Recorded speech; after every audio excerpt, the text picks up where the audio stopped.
नमस्कार, NDTV India के YouTube page पर आपका स्वागत है। मुंबई से मैं हूं पूजा भारद्वाज और इस यूट्यूब वीडियो में हम बात करेंगे आर फैक्टर की।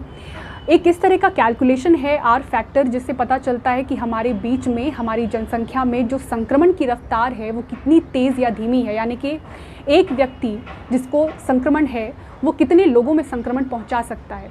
ये जो कैलकुलेशन है वो चेन्नई स्थित इंस्टीट्यूट ऑफ मैथमेटिकल साइंस ने शुरुआत से किया है। डेटा वो रिलीज़ करते रहे हैं और जो उनका नया डेटा आया है वो अपने आप में चिंता पैदा करता है। जून महीने में हम सबसे निचले स्तर पर थे। आर वैल्यू अगर देखी जाए उस वक्त 0.78 थी, जो कि बढ़कर कुछ ही दिनों में 0.88 पर पहुंच गई है।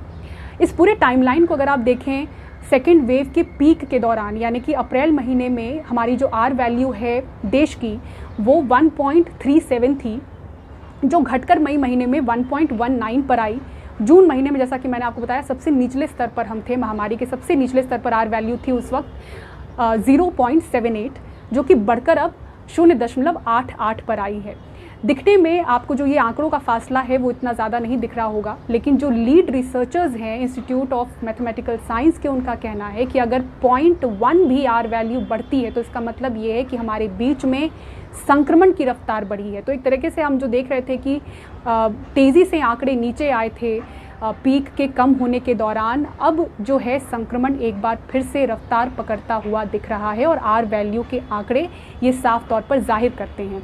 इसका असर कुछ इस तरह से समझा जा सकता है कि जो एक्टिव मामले हैं जो तेज़ी से नीचे जा रहे थे उसकी रफ्तार कम हुई है, नीचे जाने की रफ्तार कम हुई है। एक्टिव मामले जो देश में जो एक्टिव पेशेंट्स हैं वो बढ़ भले ही नहीं रहे हैं, लेकिन उनके कम होने की रफ्तार धीमी पड़ गई है। कुछ राज्यों का कंट्रीब्यूशन ज़्यादा है, ख़ासतौर से पूर्वोत्तर राज्यों की बात करें, मणिपुर, अरुणाचल प्रदेश, सिक्किम, असम, यहाँ पर पॉजिटिविटी रेट ज़्यादा है। आर वैल्यू जो है वो 1 के पार है या 1 के करीब है। पूर्वोत्तर राज्यों के अलावा अगर आप देखें तो केरल और महाराष्ट्र की बात करते हैं, जो कि महामारी में शुरुआत से ही हॉटस्पॉट्स रहे हैं। सबसे पहले जो शुरुआत होती है वो इन्हीं राज्यों से होती है नई लहर की। केरल में जो नए मामले हैं संक्रमण के वो बढ़ने शुरू हो गए हैं, ज़्यादा मामले सामने आ रहे हैं, पॉजिटिविटी रेट बढ़ गई है, आर वैल्यू 1 के करीब है। महाराष्ट्र में अगर हम देखें तो जून महीने में 8 जून तक हम जहां 0.81 पर थे, अब वो जो आर वैल्यू है वो 0.89 पर आ गई है। और जैसा कि लीड रिसर्चर्स का कहना है कि 0.1 की बढ़ोतरी भी अपने आप में बहुत बड़ी बात है और चिंता का विषय है। महाराष्ट्र का जो ये असर है आर वैल्यू बढ़ने का, एक तरीके से समझा जा सकता है उन ज़िलों के आंकड़ों से भी जहां 500 के ऊपर मामले रोज़ाना रिपोर्ट हो रहे हैं और 1000 के करीब हैं। कोल्हापुर, सांगली, सिंधुदुर्ग, सतारा, रत्नागिरी, पालघर में भी मामले बढ़ रहे हैं। तो 8 ज़िले हैं महाराष्ट्र के जहाँ संक्रमण के मामले बढ़े हैं, पॉजिटिविटी रेट बढ़ी है और यहाँ पर प्रशासन, सरकार ने ज़्यादा फोकस किया है कंटेनमेंट जोन बनाने पर, हॉटस्पॉट को सील करने पर। तो ये महाराष्ट्र की बात हो गई है।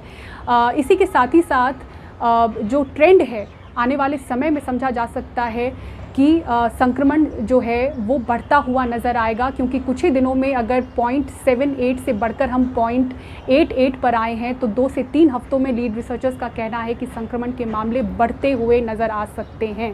और जो दायरा है आपको मैं समझा दूं कि आर वैल्यू अगर 1 से कम होती है लंबे समय तक के लिए तो समझा जाता है कि महामारी पर अंकुश की शुरुआत हो गई है। अगर ये 1 से ज़्यादा होती है तो संक्रमण तेज़ी से बढ़ रहा है, इसको समझा जाता है। फ़िलहाल अगर औसतन हम भारत का फिगर देखें आर वैल्यू का तो वो 1 से कम है, लेकिन कुछ दिनों में जो बढ़कर ये आगे 0.88 पर आया है वो चिंता का विषय है और 3 हफ्तों में इसका ट्रेंड और अच्छी तरह से समझा जा सकता है। तो इस पर शोध भी आगे जारी है। लेकिन ऐसे वक्त में ये अलर्ट करने वाली खबर इसलिए है क्योंकि आप देख रहे होंगे तमाम जो टूरिस्ट जगह हैं वहाँ से भीड़ भाड़ की तस्वीरें आनी शुरू हो गई हैं। अगर हम महाराष्ट्र की ही बात करें तो 2 दिन पहले ही मुंबई से नज़दीक लोनावला की तस्वीरें वायरल हुई थी, जबकि महाराष्ट्र में तीसरे स्तर की पाबंदियां जारी हैं, ज़्यादा लोग इकट्ठा नहीं हो सकते हैं, लेकिन भीड़ भाड़ की जो जगह हैं, टूरिस्ट प्लेसेस हैं, वहाँ पर ये तस्वीरें चिंता का विषय हैं। और ऐसे वक्त में महाराष्ट्र में अगर आप देखें तो जून महीने में जो केसेस थे काफ़ी कम होकर 6 से 7 हज़ार रोज़ाना के केसेस चले गए थे, जो बढ़कर एक बार फिर से 9,000 के करीब अब आने शुरू हो गए हैं।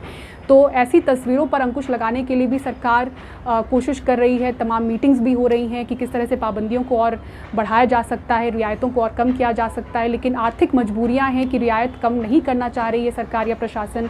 पर ऐसे वक्त में जहां पर इस तरह से आंकड़े आ रहे हैं कि कुछ राज्यों में केसेस बढ़ रहे हैं, पॉजिटिविटी रेट बढ़ रही है, तीसरी लहर की आशंकाएं हैं, तमाम राज्यों में तैयारियां हो चुकी हैं तीसरी लहर को लेकर, और ख़ास तौर से जो कमज़ोर तबका है उसको लेकर तकलीफ़ की बात यह है कि उन पर ज़्यादा प्रभाव पड़ सकता है। ऐसी तमाम आशंकाएं आप पहले से देख रहे हैं। तो आर वैल्यू की जो आंकड़े आए हैं वो अपने आप में हमें अलर्ट करने वाले हैं। भले ही संक्रमण के मामले ऊपर आपको जाते हुए अभी तेज़ी से नहीं नज़र आ रहे होंगे, लेकिन ये समझ लीजिए कि आर वैल्यू बढ़ी है तो संक्रमण की रफ्तार बढ़ी है। भले ही कुछ राज्यों में अभी ये नज़र आ रहा है, लेकिन धीरे धीरे इसका फैलाव बाकी राज्यों में होता है। तो अलर्ट होने का ये समय है। इंस्टीट्यूट ऑफ मैथमेटिकल साइंस के आंकड़े देखें तो। मुंबई से पूजा भारद्वाज, NDTV इंडिया।